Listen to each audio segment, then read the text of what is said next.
Well, we begin with dramatic developments in the Russian meddling scandal. The president's son has released emails showing he was aware he was meeting with a Russian with ties to the government, and he responded favourably when offered information that could help his father's campaign.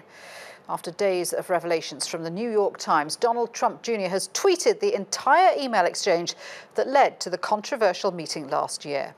Trump Jr. was told by a go-between that he could get very high-level and sensitive information that would incriminate Hillary and her dealings with Russia. He was told, "This is obviously very high-level and sensitive information, but is part of Russia and its government support for Mr. Trump." Trump Jr. replied, "If it's what you say, I love it." Well, Edis Tianshan is covering this from Washington, D.C. and joins us now. This is an extraordinary email chain that's been released by Donald Trump Jr. Tell us more about it, and why has he decided to do this? Most certainly, Shuli. We now have more evidence as to why and how exactly Donald Trump Jr. agreed to meet a Russian lawyer back in June. I mean, he said that he posted this chain of emails on Twitter on Tuesday in the name of transparency. But we're not sure about that either, because we all knew that New York Times already had these emails and they pretty much coincidentally published them. So at this point, the motivation is not clear either, whether he actually did it in good faith or whether he was pushed to a corner and felt compelled to publish them anyway is another question mark. But when you look at the substance of these emails, it's hardly anything that would vindicate him. If anything, on the contrary, it actually raises more questions about Trump Jr.'s involvement and the Trump campaign altogether. I mean, I think you just talked about the most important quote there.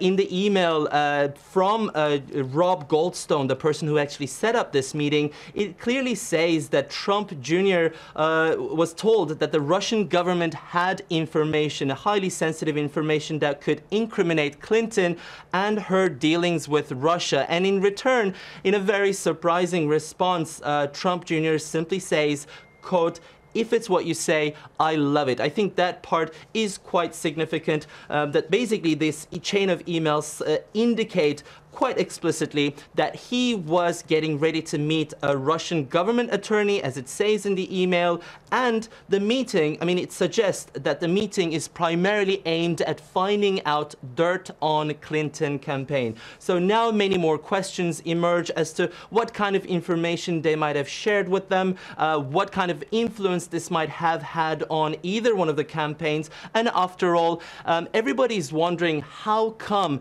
if the high-level Russian government officials contact Donald Trump Jr., how come he didn't let his father know, as he suggests? If it's such an important meeting where he's taking along Jared Kushner, the son-in-law of the president, currently a White House senior advisor, as well as the head of the campaign, Paul Manafort, is it really possible that Donald Trump, the president himself, had no knowledge of this meeting? This is another one of the questions that will be raised in the upcoming days. Just remember that this is probably one of the most important moments so far in this ongoing investigation, because we finally have substantive evidence that shows personal emails, and it is pretty much going to be used as one of the most important evidences so far.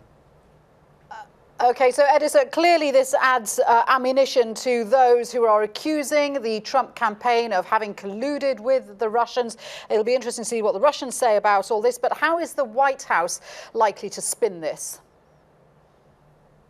Well, they're still keeping a distance to it, I must say. We only had a very short response, and that was back on Monday, that meeting a Russian lawyer is nothing inappropriate that during the campaign period. And we're also not heard anything from the president himself so far.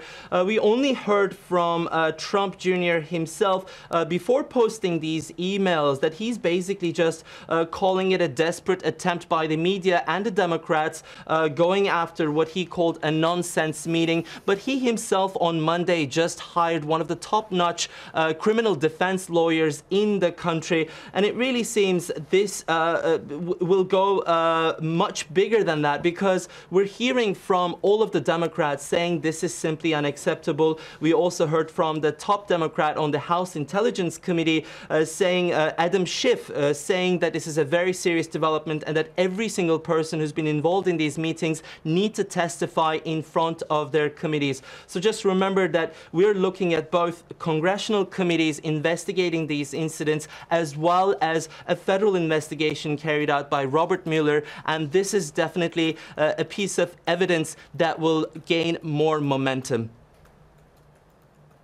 Edis, thank you. Edis Tianxian in Washington, D.C. there.